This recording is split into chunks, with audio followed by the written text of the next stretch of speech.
पत्रकार भाई बंधुओं को पहले तो ईश्वर की तरफ से नमस्कार।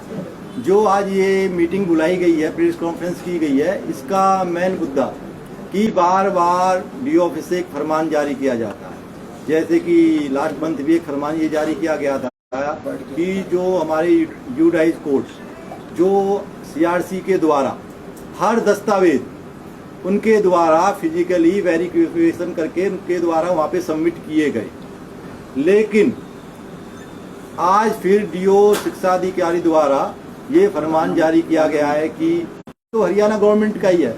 एक बार बार ये प्रेशर डाला जाता है, उसके बाद दस्तावेज ले लेते हैं, उसको लेने के बाद फिर फोन करना शुरू कर देते हैं, भाई ये डॉक्यूमेंट्स लाओ, ये डॉक्यूमेंट्स लाओ। जब ऑलरेडी सारे दस्तावेज उनके कार्यालय में उपलब्ध है तो बार बार इस चीज को क्यों टॉर्चर किया जाता है। तो उस उपलक्ष्य में आज आप प्रेस कॉन्फ्रेंस की ये मीटिंग रखी गई और इसमें अब उसी आपके साथ मिलकर यही निर्णय लेने की रणनीति तैयार की गई है कि बार बार इसको हम कि जो ये बार बार हमें एक टॉर्चर किया जा रहा है वो क्यों किया जा रहा है कि जबकि सारा डाटा उनके कार्यालय में उपलब्ध है। ये डॉक्यूमेंट्स देने की यहाँ बात नहीं हो रही, लेकिन ये हर महीने का ये रूटीन चलेगा, हर 7 दिन का ये रूटीन चलेगा। फिर हरियाणा एजुकेशन बोर्ड की ड्यूटियां क्यों आ जाती हैं, फिर उन पे फाइन क्यों लगाया जाता है। अगर हम जाते हैं सपोर्ट फंड जमा करो, बच्चा हमारा खेलने जाता है तो फिर उन पे डाटा कहाँ से आ जाता है, विड्रॉ रजिस्टर पे काउंटर साइन कहाँ से हो जाते हैं। जब उन पे कोई चीज ही उपलब्ध नहीं होती, उनकी मार्कशीट कहाँ से आ जाती है, तो उन पे जब कोई डॉक्यूमेंट्स उपलब्ध नहीं है तो ये अभी तक ये डाटा इकट्ठा कहाँ से हो रहा है। तो बार बार उस चीज को बार बार टॉर्चर करना, तो ये बिल्कुल वो है।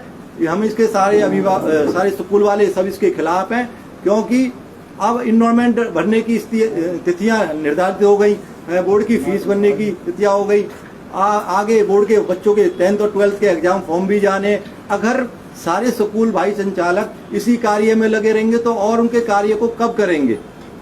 तो आज कल फिर हमारे श्री तरुण अरोड़ा जी जो कि हमारी लीगल को, इस एसोसिएशन की लीगल को देखते हैं, इनसे मीटिंग की गई। मैं सर ऐसे बार बार स्कूल वालों को टॉर्चर किया जा रहा है, आप इसमें थोड़ा टाइम निकाल के हमें टाइम दो और इसकी आगे की कार्रवाई आप तुरंत प्रभाव से करो, जिससे कि इसके पीछे क्या मंशा हो सकता है। तो आप जैसे कह रहे हैं सर एक बात बताइए, एक उसका नंबर लेना। इसमें एक सवाल और जोड़ रहा हूँ कि बार बार मांग रहे हैं, आप लोगों के पास मान्यता है, हाँ। तो आपने डॉक्यूमेंट देने में विभाग है आपका, वो 50 बार मांगे या 20 बार, आपको आपत्ति क्या है? नहीं अननेसेसरी सामने वाली। सर एक बात बताओ ना, क्या है जब एक बताओ ना, जब सारे आप ये बताओ, आप ये क्या लगे कि एक बताओ, चलो आज उनके आप डॉक्यूमेंट्स मांग रहे हैं।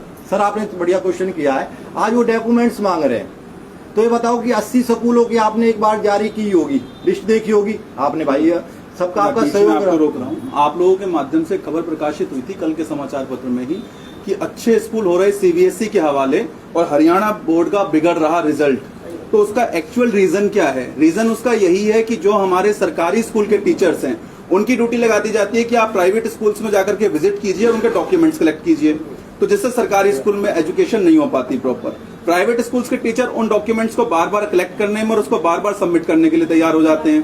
कभी वो डॉक्यूमेंट सबमिट कराने हमने बीओ ऑफिस में जाकर के, कभी हमने वो सबमिट कराने डीओ ऑफिस में जाकर के, कभी डायरेक्टर ऑफिस में जाकर सबमिट कराने, कभी डीसी ऑफिस में जाकर सबमिट कराने, कभी डिजास्टर कमेटी का डिपार्टमेंट आ गया उसको सबमिटेशन कराने के लिए। अगर स्कूल के अध्यापक गण, चाहे वो सरकारी स्कूल है या निजी स्कूल है, इन्हीं दस्तावेजों को बार बार जमा करवाने के काम में लगे रहेंगे तो बच्चों की एजुकेशन का क्या होगा। हम लोगों ने ये जो आज प्रेस वार्ता करी है, जो आगे कदम उठाने वाले हैं, ये स्कूलों को इससे कोई आपत्ति नहीं है। हमारे पास सभी दस्तावेज अवेलेबल हैं, जितनी बार हमसे मांगे जाएंगे हम देने के लिए तैयार हैं, लेकिन डिपार्टमेंट्स के पास ऑलरेडी सारा रिकॉर्ड है। अगर आज किसी स्कूल का रिकॉर्ड चेक करना होगा तो आप लोग शायद उसी डिपार्टमेंट में जाएंगे जिस डिपार्टमेंट से वो मान्यता प्राप्त है। तो क्या डिपार्टमेंट आगे उससे जाकर रिकॉर्ड मांगेगा? डिपार्टमेंट अपने पास से आरटीआई का रिप्लाई देगा कि वो मान्यता प्राप्त है या नहीं है। तो डिपार्टमेंट बार बार स्कूलों को क्यों परेशान करता है? क्या डिपार्टमेंट नहीं चाहता कि बच्चों की एजुकेशन प्रॉपर हो सके? पिछली कॉन्फ्रेंस में भी हमने कहा था कि हरियाणा बोर्ड के जितने भी अधिकारी हैं ये चाहते हैं कि हरियाणा बोर्ड को खत्म करके सीबीएसई बोर्ड को ही आगे लाया जाए, और उसी काम को तेजी से इसी प्रक्रिया के साथ आगे बढ़ाया जा रहा है, जिससे हरियाणा बोर्ड तो वो खतरे में है ही, साथ ही हरियाणा बोर्ड में पढ़ने वाले लाखों छात्रों का भविष्य भी खतरे में है। नहीं, इसके पीछे मंशा क्या है, मतलब ऐसा क्यों कर रहे हैं? क्या लिख के मांगते हैं, नोटिस क्या लिख के कि कहाँ देना है या किस लिए चाहिए, जब ऑलरेडी है? देखिए, अभी जो पत्र जारी किया गया जिला शिक्षा अधिकारी के द्वारा, उसमें कहा गया कि हमें डायरेक्टर ऑफिस से एक पत्र प्राप्त हुआ है कि पूरे हरियाणा के अंदर ये डॉक्यूमेंट्स हमने कलेक्ट करने हैं। जिसके बाद हमने डायरेक्टर ऑफिस में संपर्क साधा तो उन्होंने बोला कि हमारे द्वारा ऐसा कोई पत्र जारी नहीं किया गया। हमने डायरेक्टर ऑफिस में अपना साथ में जिला शिक्षा अधिकारी से समय मांगा तो उन्होंने ये कहते हुए भी फिलहाल मना कर दिया कि समय नहीं है, कि दो जिलों का काम हमें देखना पड़ता है, पलवल का भी और फरीदाबाद का भी। साथ में डायरेक्टर ऑफिस में हमें मिलने का समय मिल गया है, अपने जो एजुकेशन मिनिस्टर हैं उनसे भी हमने समय ले लिया है कि अगर वहां से कोई पत्र जारी ही नहीं हुआ तो जिला शिक्षा अधिकारी वहां के पत्र का हवाला देकर के ऐसा पत्र क्यों जारी कर रहे हैं, और सिर्फ फरीदाबाद के जिला शिक्षा अधिकारी क्यों जारी करते हैं ऐसे पत्रों को। तो क्या जिला शिक्षा अधिकारी या उनके कार्यालय में कार्यरत कुछ लोग स्कूलों को ब्लैकमेल करना चाहते हैं या उन्हें परेशान करना चाहते हैं? भाई साहब, ये भी तो हो सकता है कि कुछ डॉक्यूमेंट ऐसे हो जो आपको रिन्यूअल कराने होते होंगे, एनुअली या क्वार्टरली कोई प्रोसेस होगा, लाइक एन फायर एनओसी हो गई, हाइजेननेस हो गई, जो आपको रेगुलर अपडेट कराना, कोई चीज आपको अपडेट करा के जो अपडेट देनी पड़ती होगी डीओ ऑफिस को, वो लगातार अपडेट भेजी जाती हैं, और अगर नहीं भेजी जाती तो उसमें विभाग भी खुद एक्शन लेता है इसके लिए। और दूसरी बात ये कि सभी दस्तावेज MIS पोर्टल पे भी अपलोडेड होते हैं, हमारी जो एफिलिएशन है हरियाणा बोर्ड से वहां पे भी अपलोडेड होते हैं। ऐसे ही बच्चे एजुकेशन नहीं कर रहे, बच्चों के बोर्ड के रोल नंबर आ रहे हैं, बच्चे एग्जाम दे रहे हैं, उनकी मार्कशीट तक जारी हो रही है। अगर ऐसा होता तो जिला शिक्षा अधिकारी, मुझे नहीं लगता कि इतने कमजोर हमारे जिला शिक्षा अधिकारी हैं कि ऐसे स्कूलों पर कार्रवाई न करते। अभी आपने आरोप लगाया कि गवर्नमेंट स्कूल के टीचर्स को ड्यूटी लगा दी जाती है प्राइवेट स्कूल में,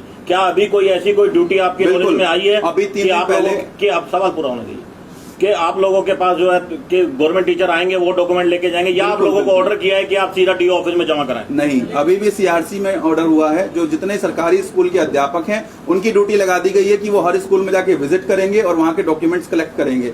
CRC के कुछ लोगों की भी हमने जब बात करी तो वो लोग खुद इस चीज से परेशान है कि हम अपने छात्रों को शिक्षा प्रदान करें या यहाँ पे जाकर के डॉक्यूमेंट्स कलेक्ट करने का काम करें। अगर किसी निजी स्कूल को कोई नोटिस तक भेजना होता है तो भी CRC के अधिकारी लेकर के उसको जाते हैं।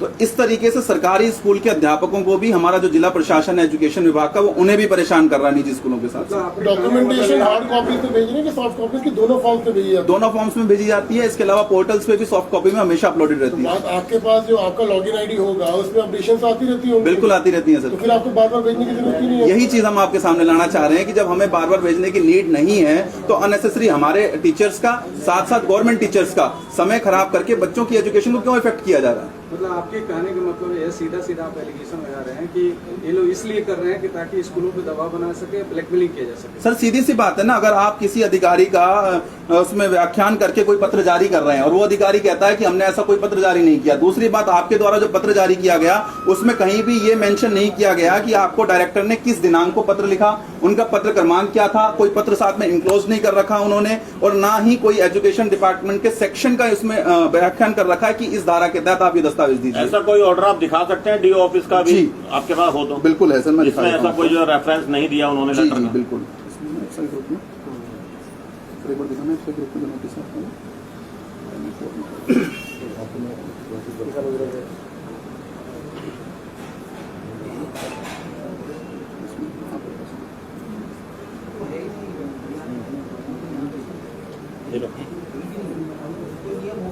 लीजिए, आप देख सकते हैं सर। आप ले लो, ऐसे अपने हाथ में मुझे तो नजर नहीं आया। प्रेस नोट के थ्रू अभी भेज दीजिए। बिल्कुल, मैं इसको अटैचमेंट करवा के आपके पास भिजवा दूंगा। इसको अटैच कर दीजिए।